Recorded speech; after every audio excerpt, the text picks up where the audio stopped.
The way a potato plant grows, if I can pull this up here, look at there, got some monsters.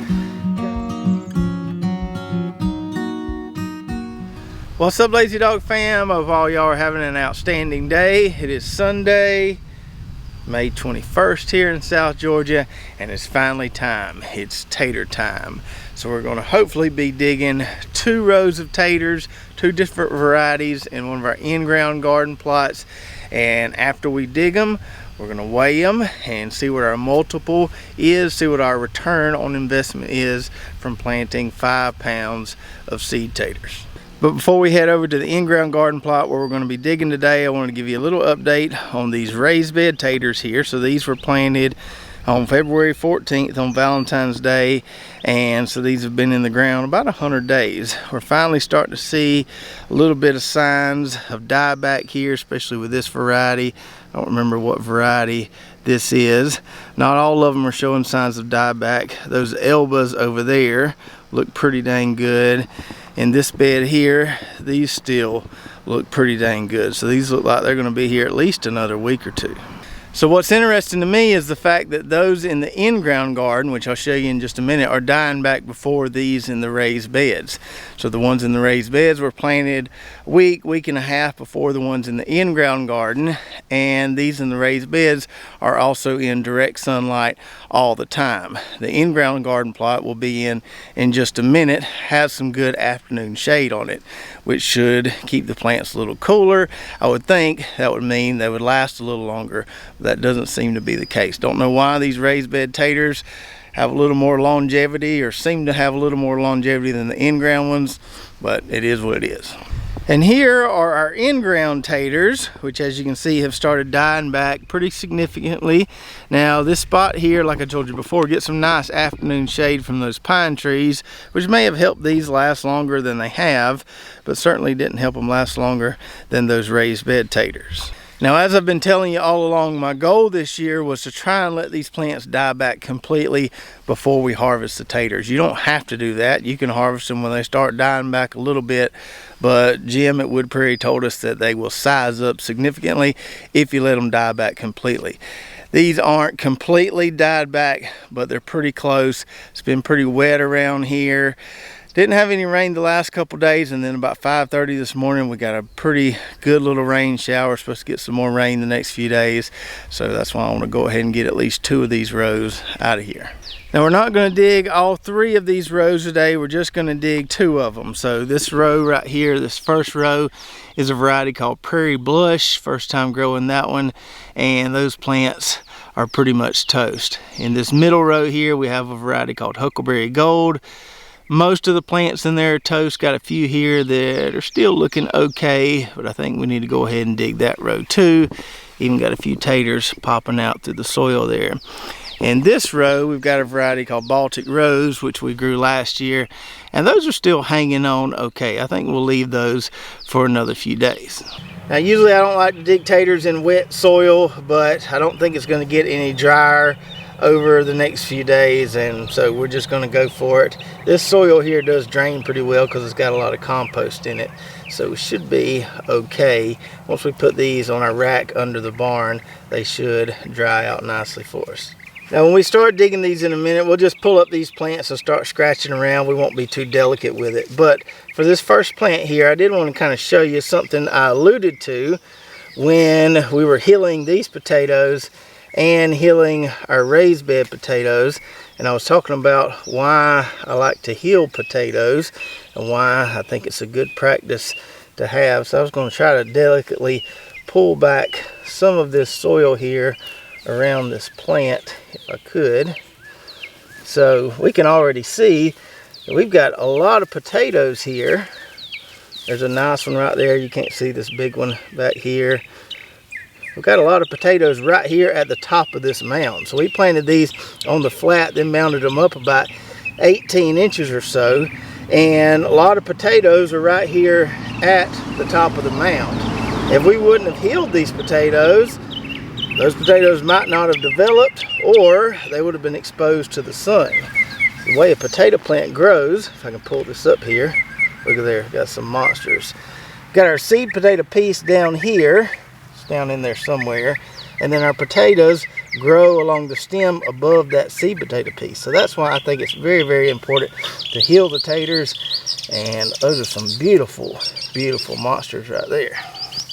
So if that doesn't show you the importance of healing, I don't know what will. Now, there's also the discussion of healing using straw or wood chips or mulch or something like that versus healing using soil like we do. Last year we did an experiment, we did a test with that.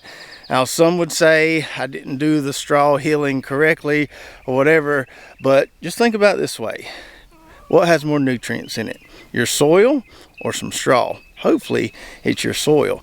That's why I always say it's better to mound soil around the plants so they can then use all those good nutrients in your soil. Not a whole lot of nutrients to be gained from some straw. All right, I got my professional tater diggers out here ready to help. Ready, guys? Tata, I like your hat choice today. All right, let's get them up. Let's start with this row right here first. All right, let's scratch down in here. Right here. Whoa, there's some good ones. There's some good ones. Got some good ones. Here's one. There's some more good. Look at all those. It's off one plant. There's a pecan tree trying to grow in there. Look at there.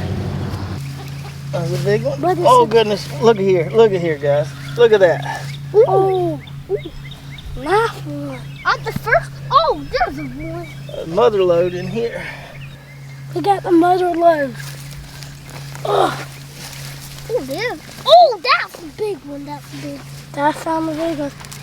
Oh. Kind of big.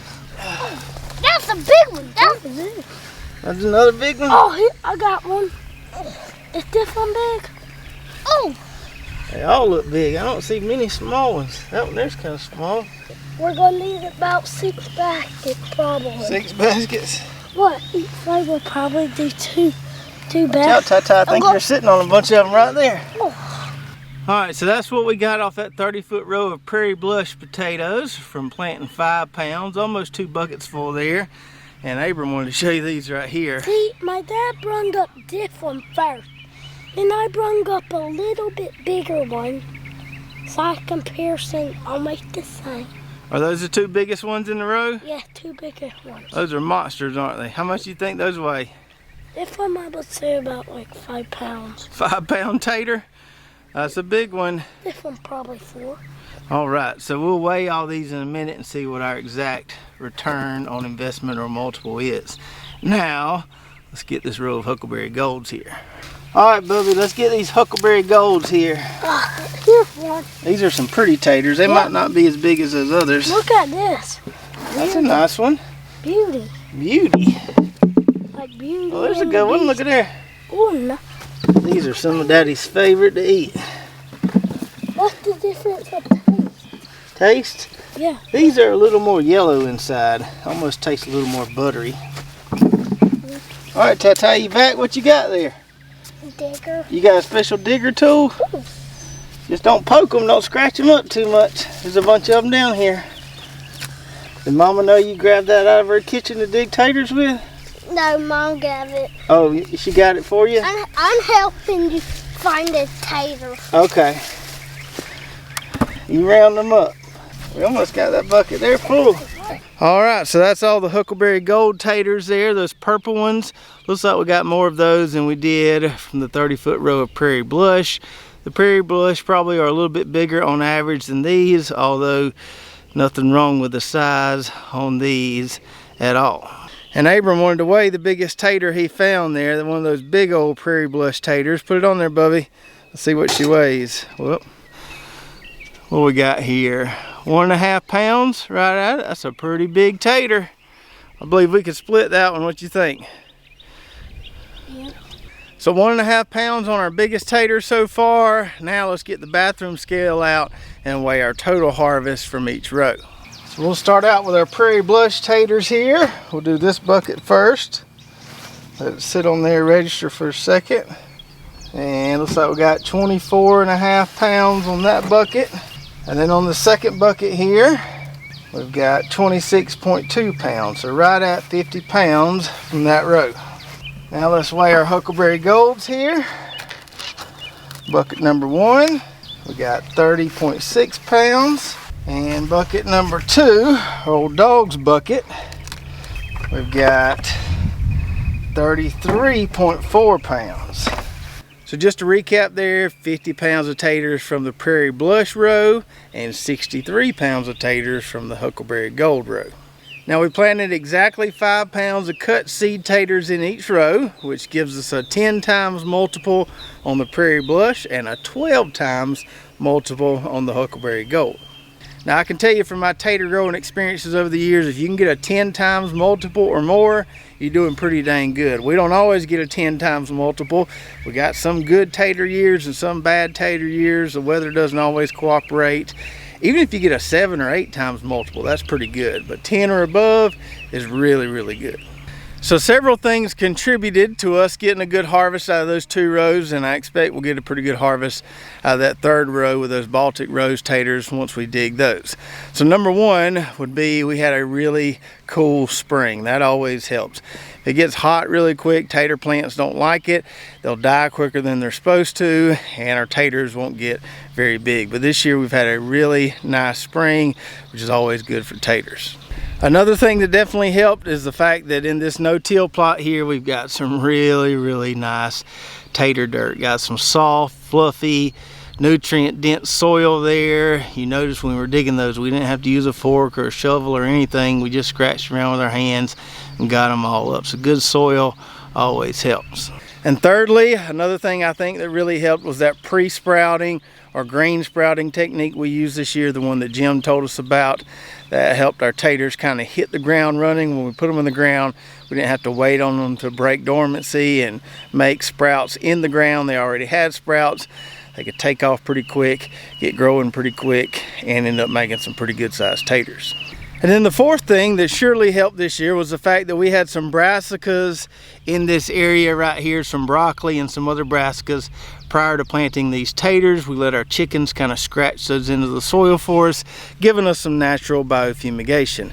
Now, we've talked about how that spicy mustard works really good for biofumigation, but any brassica is going to provide you some level of biofumigation benefits. And I think it did in this spot here as well, because we haven't sprayed these taters the first time. Haven't needed to spray them. They've looked healthy.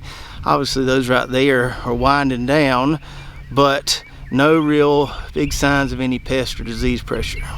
And it's not like we gave them a ton of fertilizer either. We just side dressed them with NatureSafe 855 twice, and that was it. So we put a little bit down right after we planted the seed taters, and when we healed them the first time, we gave them another scoop of NatureSafe 855 per row. That's all the fertilizer they got. That's all they needed.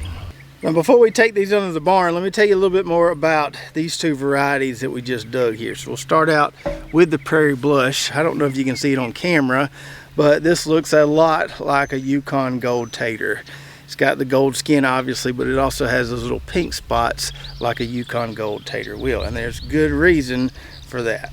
Now, I don't know the whole story behind this Prairie Blush variety, but according to Wood Prairie's website, where we got these seed taters, back in 2001, in their row of Yukon Golds, they noticed one plant that was a clonal variant of Yukon Gold, and they dug them up, got them tested, and the test came back to say it was indeed, or could be indeed, recognized as a distinct variety. So it looks like Yukon Gold, but it's a different variety called Prairie Blush. And I'll cut one open here and show you. Got a nice color on the inside of those. Nice, pretty looking tater.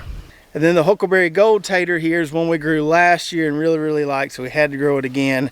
Now on the Wood Prairie site, they have Huckleberry Gold and Baltic Rose, which we've yet to dig, designated as Supreme varieties. Now I don't know if that means supreme production or supreme taste. I would definitely say we got some supreme production out of it, but eating these last year, the taste is supreme as well. So I'll show you the inside of these because they're absolutely beautiful. Look how pretty that is there.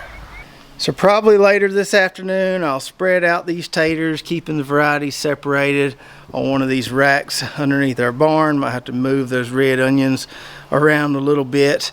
Probably not going to cover them up initially, going to let them dry out just a little bit, and then I'll take a cheap black tablecloth from the dollar store and put it on top of those taters, keep them from getting any sunlight, and also keep them nice and dry in case one of those onions starts rotting and dripping juices down on there. And having the nice airflow with the hardware cloth, having that little cheap black tablecloth on top of them, I can usually get these taters to store all the way into the fall, well enough where I can replant some of them in the fall if I want to, like we have the last couple years. So this works pretty well. This shaded area is obviously a lot cooler than outside. We just got to be sure to keep that tablecloth on top of them so they don't get any sunlight and turn green. So I hope you enjoyed the video today. Be sure to check out our affiliate links and coupon codes in the description below, including Wood Prairie, where we got these seed taters. And if you want to learn more about that green sprouting process that we use to give our seed taters kind of a head start this year, check out this video right here. We break down the process nice and simple, where you don't need any fancy equipment to do it right and give them a head start. So check that out, and we'll see you next time right here at Lazy Dog Farm.